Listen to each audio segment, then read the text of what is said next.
my dear aspirants, how are you all doing? Lots of hard works, early mornings, late nights, mock test, बहुत सारी analysis, continuous efforts for improvement, यही चल रहा है ना? I know, and यही चलना भी चाहिए, ठीक है? So my dear aspirants, देखिए theoretically तो हम बहुत सारी चीज़ों के बारे में डिस्कस कर लेते हैं, लेकिन प्रैक्टिकली हम बात नहीं करते हैं. लाइक स्ट्रैटेजी वीडियोज़ वगैरह में हम ऐसे डिस्कस कर लेते हैं कि इस टॉपिक में हमें इतने क्वेश्चंस करने चाहिए, ऐसा करना चाहिए, ऐसा नहीं करना चाहिए, लेकिन जब तक हम प्रैक्टिकली बात नहीं करेंगे ना, with time I have realise this, तो उतनी क्लैरिटी नहीं मिल पाती है. सो मैंने इसीलिए 2 वीडियोस अभी अभी डाले होंगे चैनल पे, आपने देखा होगा. एक वीडियो जहाँ पर मैंने पजल्स को दिखाया है कि ऑर्डिनरली कैसे सॉल्व किया जाता है स्टूडेंट्स के द्वारा, बट हमें करना कैसे चाहिए, इन दोनों में कंपैरिजन करके दिखाया है. और एक और वीडियो मैंने लाई थी जहाँ पर मैंने आपको दिखाया था मॉक टेस्ट में या रियल एग्जाम में कैसे आप आरसी, कैसे आप पैराजंबल, इनमें से नहीं आते हुए भी आप 2 से 3 मार्क्स एक्सट्रैक्ट कर सकते हैं. बहुत सारी छोटी छोटी चीज़ें वहाँ पे पॉइंट्स मैंने आपको समझाया था. विद दिस मोटिव ओनली ये जो एक सीरीज़ है हम स्टार्ट कर रहे हैं. SBI PO जो आपका 10 डेज अवे है, तो 10 सेशंस आपके लिए हर दिन आएंगे. ये फर्स्ट सेशन है, यहाँ पे हम फर्स्ट प्रैक्टिकल अप्रोच के बारे में बात करेंगे. And today's topic will be data sufficiency which is the most talked about topic, जहाँ पर स्टूडेंट्स 3 कैटेगरी के होते हैं. एक जो बहुत देर में उसे सॉल्व करते हैं, पूरा समझ के पूरा सॉल्व करके आंसर निकालते हैं और तब जाके आंसर करते हैं. दूसरे जो डेटा सफिशिएंसी नाम से ही डरते हैं, वो उसे स्किप कर देते हैं. और तीसरे बहुत रेयर परसेंटेज ऑफ स्टूडेंट्स हैं जो कि उसे स्मार्टली सॉल्व करके आंसर लेकर आते हैं. इसी स्मार्ट अप्रोच के बारे में हम यहाँ पर डिस्कस करेंगे. हमारा मोटिव यहाँ पर ये नहीं है कि हम आपको क्वेश्चन सॉल्व करके दिखाएं. हमारा मोटिव ये है कि आप यहाँ से एक डिफरेंस क्रिएट करके ले जाएं, ठीक है? तो यहाँ पे हम भले ही कम क्वेश्चन सॉल्व करेंगे, लेकिन आपका अप्रोच बदलने की कोशिश करेंगे. तो let's start the session my dear aspirants. और यहाँ पर डेटा सफिशिएंसी जो होता है, अगर आपको बेसिक नहीं पता होगा तो एक क्वेश्चन दिया होता है और क्वेश्चन के नीचे उसके 2 स्टेटमेंट्स दिए होते हैं. हमको पहले एनालाइज करना होता है कि क्वेश्चन हमसे क्या मांग रहा है.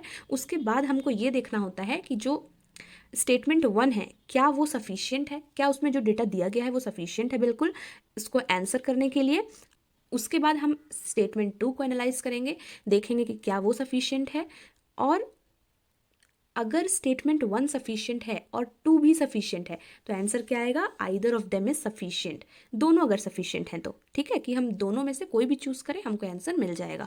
इसका मतलब ये है. लेकिन अगर सिर्फ स्टेटमेंट 1 से आंसर आ रहा है, स्टेटमेंट 2 से नहीं, तब हमारा आंसर होगा ओनली 1 इज सफिशिएंट. अगर हमारा सिर्फ 2 से आंसर आ रहा है, 1 से नहीं, तब हमारा आंसर होगा ओनली 2 इज सफिशिएंट.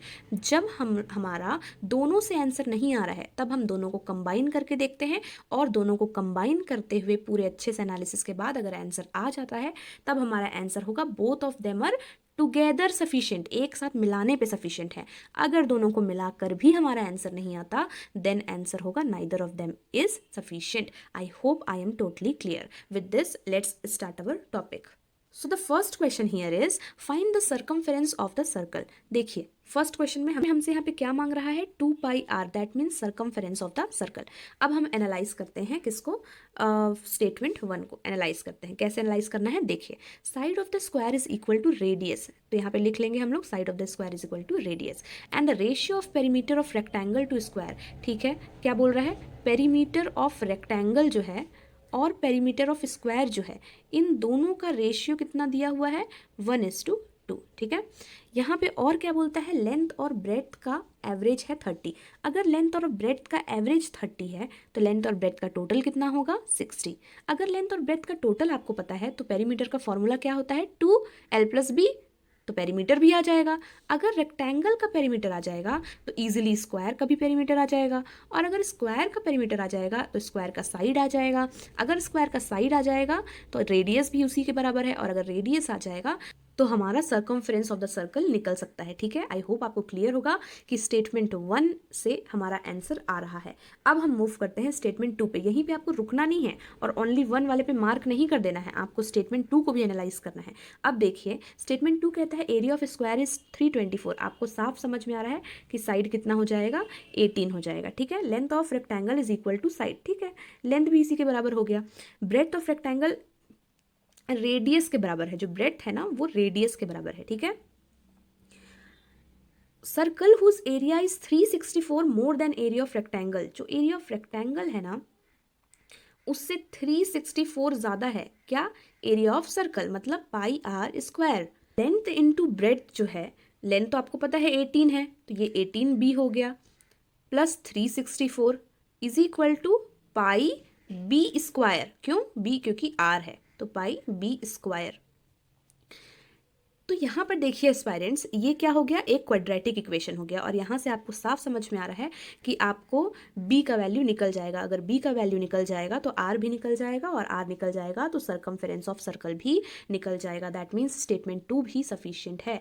आपको ये कुछ भी सॉल्व नहीं करना है, सिर्फ देख कर एनालाइज करना है, ठीक है। दैट मीन्स यहाँ पर क्या हुआ? स्टेटमेंट 1 भी अपने आप में सफिशिएंट है, स्टेटमेंट 2 भी अपने आप में सफिशिएंट है। तो आंसर क्या होगा हमारा? आंसर होगा आइदर। समझ में आया कि हम किसी को भी चूज करें, दोनों सफिशिएंट है, either of them is sufficient. इसी तरीके से हम दूसरे क्वेश्चन में मूव करते हैं। A B C started the business, what is the profit share of C. हम यहाँ पर सिर्फ एनालाइज करेंगे, कुछ भी सॉल्व नहीं करेंगे। ए बी सी जो है अपने इन्वेस्टमेंट तो स्टार्ट किए हैं, ठीक है, उनके इन्वेस्टमेंट पीरियड भी दिए हुए हैं 3, 4 और 6 के रेशियो में, लेकिन क्या यहाँ पर प्रॉफिट दिया हुआ है? जब प्रॉफिट दिया ही नहीं है तो प्रॉफिट शेयर हम कहाँ से सी का बता पाएंगे? Statement 1 not sufficient. स्टेटमेंट 2 देखते हैं। 6 months from the start of the business A withdraw करता है 2000, बी ऐड करता है 1000। लेकिन अगर मुझे पता होता कि उनका पीरियड क्या है, तब ना हम आगे कंटिन्यू कर पाते। आगे हमको सॉल्व करना होता है ना कि कितने मंथ के लिए कितना यूज़ किया, फिर उसी का रेशियो हम लोग प्रॉफिट में डिवाइड करते हैं। तो जब मुझे वो दिख ही नहीं रहा है तो मैं कहाँ से प्रॉफिट शेयर ही निकाल पाऊंगी? और सबसे बड़ी बात, टोटल प्रॉफिट भी हमें नहीं पता है। फिर भी ये सी और बी के बीच के डिफरेंस से काम चल जाता, लेकिन वो जो पीरियड नहीं दिया हुआ है उससे स्टेटमेंट 2 भी सॉल्व नहीं हो पाएगा। दोनों को आप मिला भी देंगे तब भी नहीं हो पाएगा, क्योंकि ये 3, 4 और 6 के रेशियो में है, बट एग्जैक्टली क्या है ये हमें नहीं मालूम है, इसलिए ये सॉल्व नहीं हो पाएगा। और इसका आंसर क्या आएगा? दोनों मिलाकर भी इसका आंसर आएगा नाइदर। आपको समझ में आ रहा है कि हम बिना सॉल्व के भी आंसर ला सकते हैं। ऑल्सो ये एक 100 क्वांटिटेटिव एप्टीट्यूड क्वेश्चंस का एक फ्री पीडीएफ आपके लिए, इसका लिंक डिस्क्रिप्शन में रहेगा, उसको जाकर डाउनलोड कर लीजिएगा रजिस्टर करके। तो ये जो 100 क्वांटिटेटिव क्वेश्चंस का पीडीएफ है ना, ये आप अपने प्रिपरेशन में इसको ज़रूर इंक्लूड करिए इस समय पर। इसमें एकदम बेस्ट कलेक्शन है डीआई के क्वेश्चंस का और एरिथमेटिक के क्वेश्चंस का।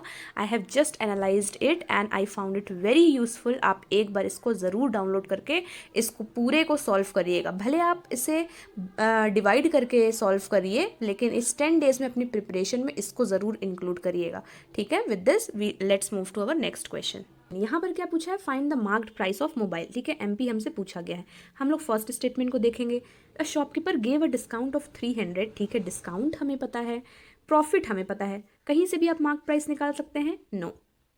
अगर आपके बेसिक क्लियर है ना तो ये सारी चीज़ें आपको समझ में आ जाएंगी। स्टेटमेंट 2 जो है वो क्या कहता है? कॉस्ट प्राइस और मार्क्ड प्राइस का जो रेशियो है वो है कितना? 2/3, ठीक है।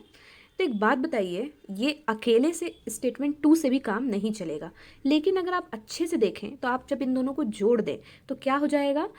एसपी से आप कंपेयर करिए, ठीक है, एसपी से आप कंपेयर करिए कि सीपी क्या होगा? एसपी माइनस 150 सीपी हो जाएगा। तो यहाँ पे आप लिख सकते हैं एसपी माइनस 150 सीपी के बदले, ठीक है। और एमपी को आप क्या लिख सकते हैं? अगर उसने डिस्काउंट दिया था तो आप एमपी को लिख सकते हैं एसपी प्लस 300, लिख सकते हैं कि नहीं? ये सब फॉर्मूला आपको पता होना चाहिए।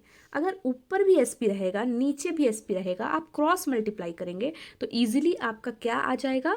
सेलिंग प्राइस आ जाएगा। और सेलिंग प्राइस अगर आ जाएगा तो उसमें 300 प्लस कर देने से आपका मार्क्ड प्राइस आ जाएगा। इससे आपको समझ में आ गया होगा कि आप जब दोनों स्टेटमेंट को एक साथ मिलाकर देखते हैं तो आपका ये क्वेश्चन सॉल्व हो जाएगा। तो इसका आंसर क्या आएगा? Both statement 1 and statement 2 are together sufficient. I hope I am making sense, okay. So kindly मुझे कमेंट में बताइएगा, ठीक है। और अगर आपने चैनल सब्सक्राइब नहीं किया है तो कर लीजिएगा, और नोटिफिकेशन बेल भी प्रेस करिएगा ताकि जो 10 डेज का सीरीज चलने वाला है ना, इसको आपको नोटिफिकेशन मिल सके and it will be very beneficial for you. छोटी छोटी चीज़ें ये सारी जानना। ये सेशन को मैं और ज़्यादा लंबा नहीं करूँगी, मैं सिर्फ आपको यही बोलना चाहती हूँ कि आप इसी तरीके से जो डेटा सफिशिएंसी होती है उससे सिर्फ बैठकर एनालाइज करिए, सॉल्व नहीं करना है।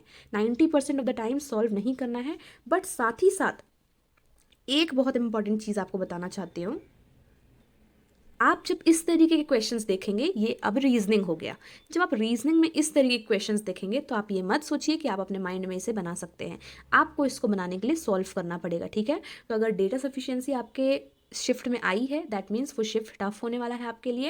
एंड ऑब्वियसली नॉर्मलाइजेशन वगैरह होता है, उससे आपको डरना नहीं है, आपको पहले दूसरे सेक्शंस को सॉल्व करने की कोशिश करनी है, जब सब हो जाए तब आप इस पे आइएगा, ठीक है। तो डेटा सफिशिएंसी जब रीजनिंग में आता है, आप देख सकते हैं यहाँ पे जैसे ये, और उसमें से भी आप छोटे छोटे वाले क्वेश्चन ईजिली कर सकते हैं। ये जो है डायरेक्शन से रिलेटेड है तो आप इसको ईजिली सॉल्व कर सकते हैं, लेकिन जो पजल्स बेस्ड होता है लाइक दिस वन, ये थोड़ा सा आपको टाइम टेकिंग है, इसलिए बाकी सेक्शंस को पहले सॉल्व करिए, इसमें अपना दिमाग मत लगाइएगा पहले ही, ठीक है। इसलिए मैंने दोनों चीज़ों को आपको यहाँ पर बता दिया, क्वांट का भी और रीजनिंग का भी, ताकि आपको एक क्लैरिटी रह सके। So my dearest parents, with this we end this session. I hope आप यहाँ से कुछ लेकर जाएंगे। The only way you see results if you stay consistent, अगर आप कंसिस्टेंट हैं तभी आपको रिजल्ट मिलेगा। अगर आपने आज पूरे दिन पढ़ाई कर ली, कल नहीं की, परसों नहीं की, फिर एक दिन बाद आपने बहुत अच्छे से पढ़ाई कर ली, तो ऐसा इससे आपको रिजल्ट नहीं मिलने वाला है। स्पेशली फॉर दिस 10 डेज एकदम आप कंसिस्टेंट हो जाइए, बिल्कुल अपने हार्ड वर्क को 10 का मल्टीप्लायर लगा दीजिए, बिल्कुल जान लगा दीजिए आप अपनी पढ़ाई में। आपको SBI PO और आगे के सारे अपकमिंग एग्जामिनेशंस आपको क्लियर करने हैं, okay. So with this we end the session today. This is Sabia signing off. See you in our next session, जहां पर हम इसी तरीके से प्रैक्टिकल अप्रोचेस को डील करेंगे। And my dear parents, subscribe कर दीजिएगा एंड नोटिफिकेशन बेल प्रेस कर दीजिएगा and like the video if you liked it really, okay. So with this, bye bye.